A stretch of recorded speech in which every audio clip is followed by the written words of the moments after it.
आज हम करेंगे chapter 10 heat and temperature. This is new secondary science for class 7. Page है 110. That something hot and your senses immediately tells you to pull your hand away.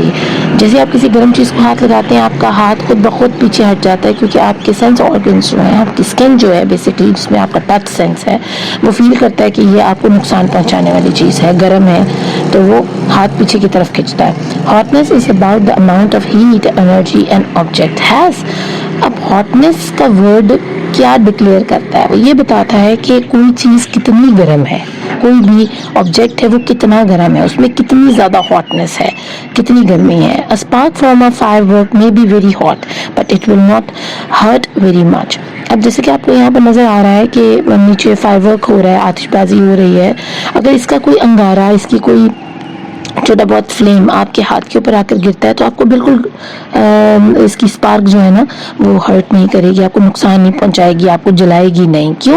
क्योंकि इसके अंदर जो heat है वो कम है, हीट एनर्जी कम है. ठीक है, because it does not contain much heat energy. वो इसलिए आपको हर्ट नहीं कर रहा क्योंकि उसके अंदर गर्माइश कम है. लेकिन however, even though a cup of tea may not be very hot, it can still burn the tongue because it contains a lot of heat energy. लेकिन एक चाय के कप की चुस्की जो है, एक चाय का कप में जो मौजूद चाय है, अगर आप मुंह में एकदम डाल लेते हैं तो वो आपको जला सकती है, आपकी जुबान को. क्यों जला सकती है? क्योंकि उसके अंदर हीट की अमाउंट, हीट एनर्जी की अमाउंट ज़्यादा है. तो बेसिकली हॉटनेस किस चीज़ के ऊपर डिपेंड कर रही है?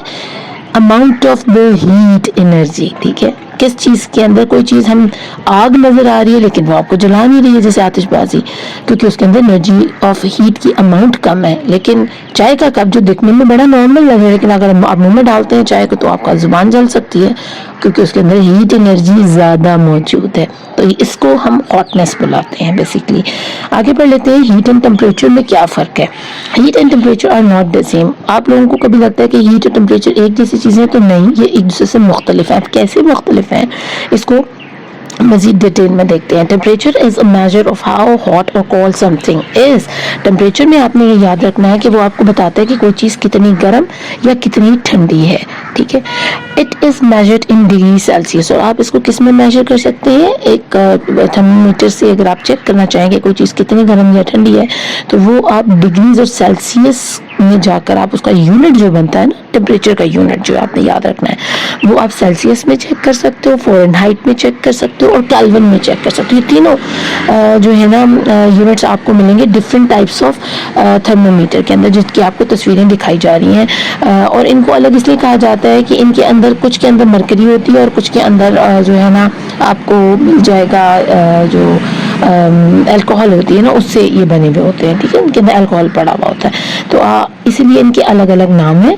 लेकिन इन तीनों को हम टेम्परेचर को चेक करने के लिए इस्तेमाल करते हैं कि कोई कितनी जगह ठंडी है. जैसे आर्कटिक के अंदर हम कैसे चेक करेंगे? केल्विन में जाकर, फ़ारेनहाइट या सेल्सियस में, वो हम तीनों टेम्परेचर के जो यूनिट्स हैं इस्तेमाल कर सकते हैं बताने के लिए कि ये आर्कटिक में कितनी ठंड है.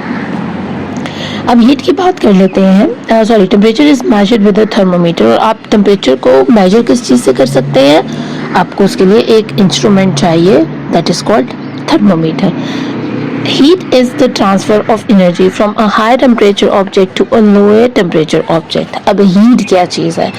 तो बेटा हीट एक ऐसी ट्रांसफ़र होने वाली एनर्जी है, हरकत करने वाली एनर्जी है, जो एक ऑब्जेक्ट से दूसरे ऑब्जेक्ट तक पहुंचती है. इसका छोटी सी मिसाल मैं आपको दे देती हूँ कि आप की मम्मा खाना बना रही है. ठीक है, अपने उस कुकिंग पैन के अंदर खाना बनाते हुए उन्होंने स्टील का चम्मच उसके अंदर छोड़ दिया, जिससे वो स्टिर कर रही थी खाने को. ठीक है, पहले वो चम्मच जो मम्मा ने उसको रखा है पतीली के अंदर, वो गर्म नहीं था. ठीक है, मम्मा ने उसको पतीली के अंदर रखा है, पैन के अंदर रखा है, not put it on the stove directly ना, तो चूल्हे के ऊपर तो नहीं रखा, पतीली में रखा है और पतीली में खाना पक रहा है.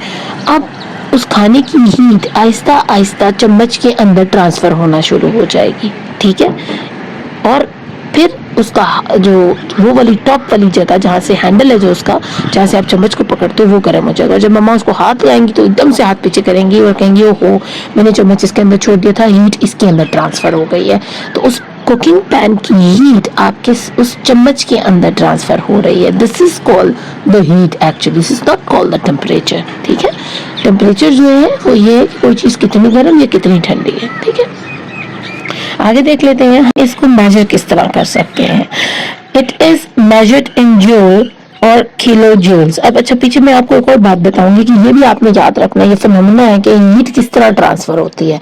हमेशा ज्यादा गर्म चीज कम गर्म चीज को गरमाएगी. ठीक है ना, हीट हमेशा ज्यादा गर्मी वाली जगह से कम गर्मी वाली जगह की तरफ जाएगी. जैसे आप आग जला लेते हो, ठीक है ना, एक मिसाल है, आग जलाओगे तो उसके आसपास जो ठंड है वो गर्म होना शुरू हो जाएगी, उसके आसपास जो हवा मौजूद है ठंडी वो गर्म होना शुरू हो जाएगी. तो ये क्या हुआ, अब उस बॉनफायर की आग ने गर्म करना शुरू कर दिया, हीट देनी शुरू कर दी रूम को. ठीक है, तो दिस इज कॉल्ड. और बाहर क्या है, टेम्परेचर ठंडा है. तो इस तरह टेम्परेचर और हीट में आप डिफरेंस कर सकते हो. कमरे से बाहर बर्फ पड़ी हुई है तो हम कहेंगे टेम्परेचर बहुत 4 डिग्रीज पर गया है, -0 या -2 -3 -5 है.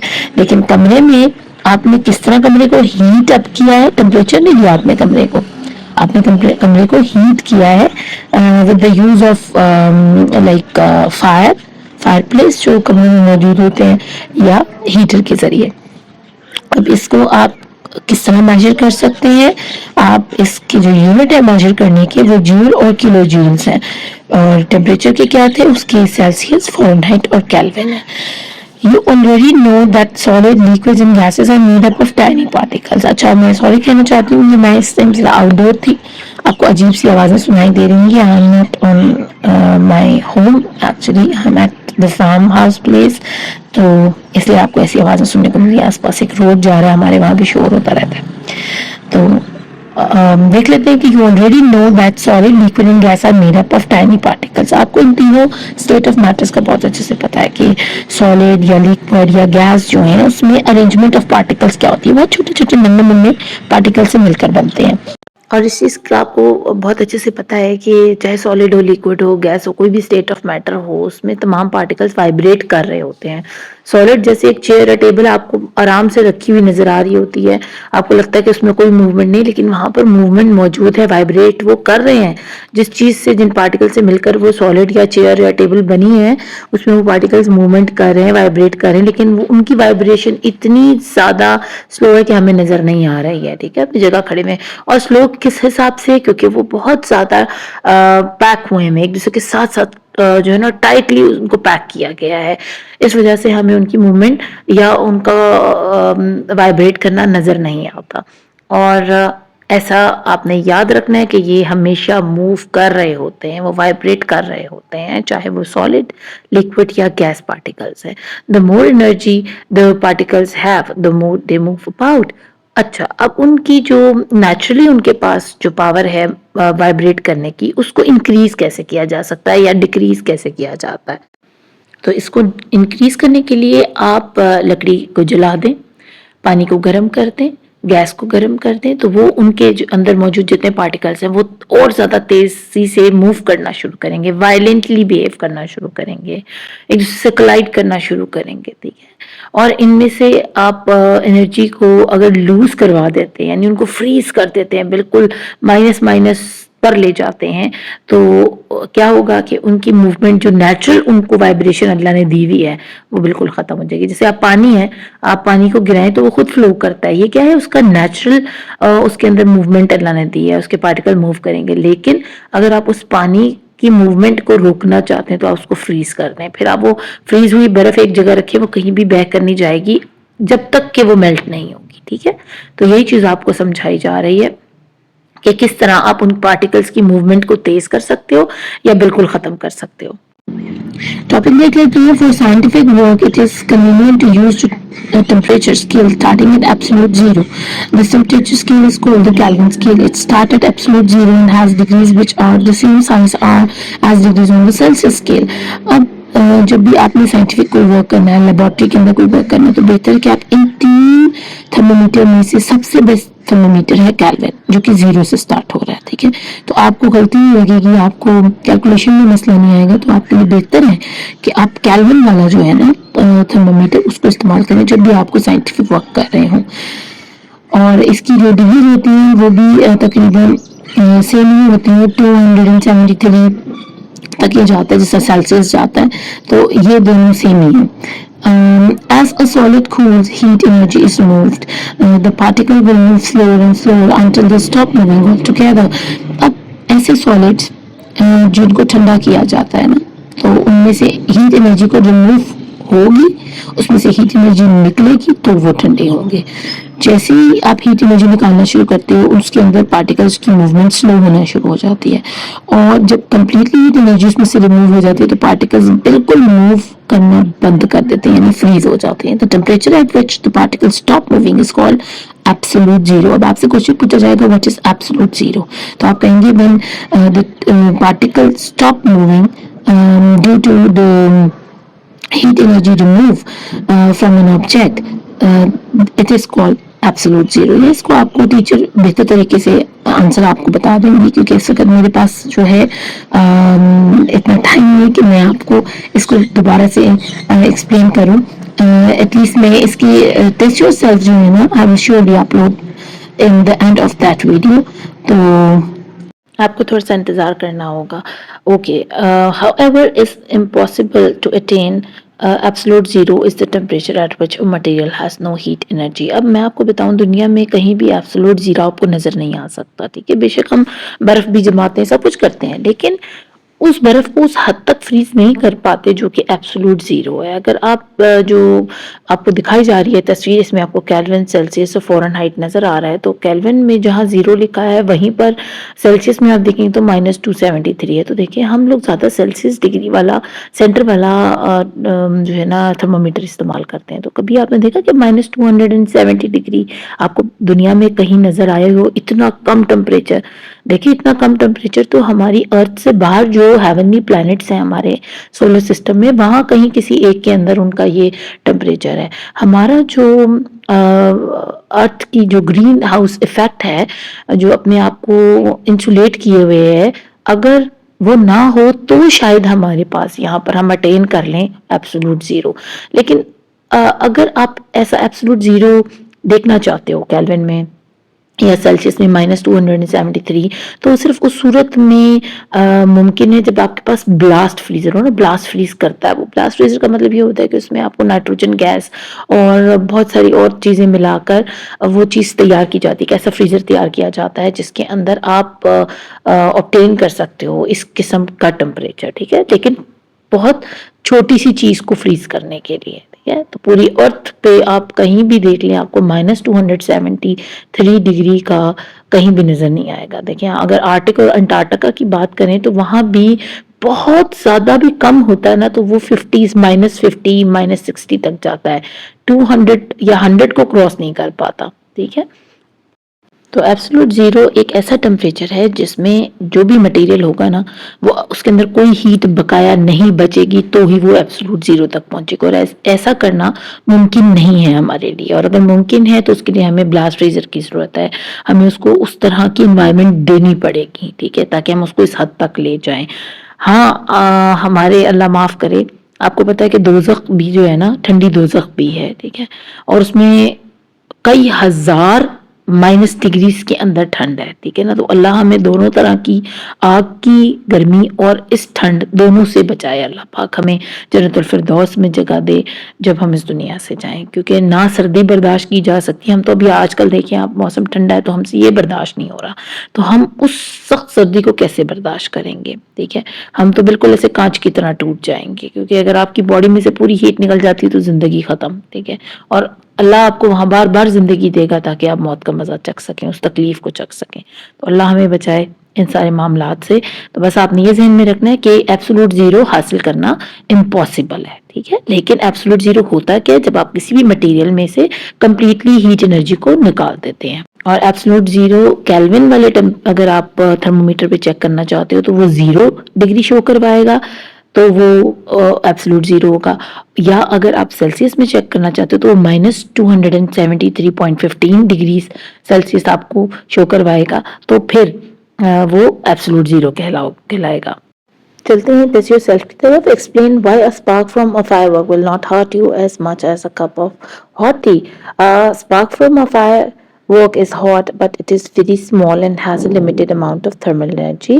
It doesn't stay in contact with your skin long enough to transfer enough heat to cause damage. In contrast, a cup of hot tea has a much larger volume of hot liquid, which can transfer more heat to your skin over a longer period of time, causing more harm. ठीक है? तो this is your answer for the first question. What is heat? What are unit of heat energy called? Heat is a form of energy that flows from a warmer object to a cooler one. It is transferred due to a temperature difference. The unit of heat energy is the joule. What is temperature? How is temperature measured? तो इसका answer है temperature is measure of the average kinetic energy of the particle in a substance. It indicates how hot or cold something. Temperature is commonly measured in degrees Celsius, Fahrenheit, or Kelvin. Describe how the movement of its particle change as the temperature of substance changes. As the temperature of a substance increases, the particle atoms or molecules move faster and spread apart, causing the substance to expand. As the temperature decreases, the particles move more slowly and come closer together, causing the substance to contract. अब question number 5 देख लेते हैं. What is absolute zero? So absolute zero is the lowest possible temperature where all particles motion stops. It is 0 Kelvin, minus 273.15 degrees, or minus 459.67 Fahrenheit. At this temperature, no thermal energy remains in a substance. यानी उसके अंदर से बिल्कुल heat completely खत्म हो जाती है. What is the Kelvin scale? The Kelvin scale is a temperature scale that starts at absolute zero. यानी इसका starting point जो है वो zero है, लेकिन अगर आप जो starting point आप Celsius वाले का Fahrenheit वाले का देखेंगे ना, तो Celsius वाले का starting पॉइंट -273 है और फ़ारेनहाइट का -459 है. तो इसलिए हम लेबोरेटरीज के अंदर भी केल्विन वाला यूज करते हैं स्केल, क्योंकि वो जीरो से स्टार्ट होता है. इसलिए हमारी जितनी मेजरमेंट होती है वो गलत नहीं होती, यानी हम जीरो से काउंट करना स्टार्ट करते हैं. अगर आप -273 या -459 से स्टार्ट करोगे तो गड़बड़ हो सकती है ना कैलकुलेशन के अंदर. तो इसलिए हम जीरो से स्टार्ट करते हैं. जैसे आप कोई चीज गिनना शुरू करते हो तो आप जीरो से स्टार्ट करते हो, 1 2 3, then you complete your counting. तो इसलिए केल्विन स्केल जो है ना वो जीरो, एब्सोल्यूट जीरो से स्टार्ट होता है. The point at which particles have minimal thermal motion. और होता किस लिए? क्योंकि जिस भी पार्टिकल को चेक किया जाता है ना कि उसके अंदर कितनी हीट है, तो वो जीरो से स्टार्ट करके आपको बताना शुरू करता है कि उसके अंदर कितनी मूवमेंट हो रही है पार्टिकल्स की, उनके अंदर कितनी हीट मौजूद है. इट इज क्योंकि आपको पता है हमारे जो थर्मोमीटर्स हैं वो इसलिए इस्तेमाल किए जाते हैं ताकि पता चल सके कोई चीज कितनी ठंडी या गर्म है. और कैसे पता लगेगा? उनके अंदर मौजूद पार्टिकल्स के मोशन से, उनके मूवमेंट से. It is commonly used in scientific context. ज्यादातर ये इस्तेमाल किया जाता है लेबोरेटरीज के अंदर. The unit of temperature on the scale is the kelvin. और हम यूनिट इसको जो बुलाते हैं, जैसे हम बाकियों को बुलाते हैं इतने डिग्री सेल्सियस है, इतने फ़ारेनहाइट है, तो इसमें हम केल्विन कह के बुलाते हैं.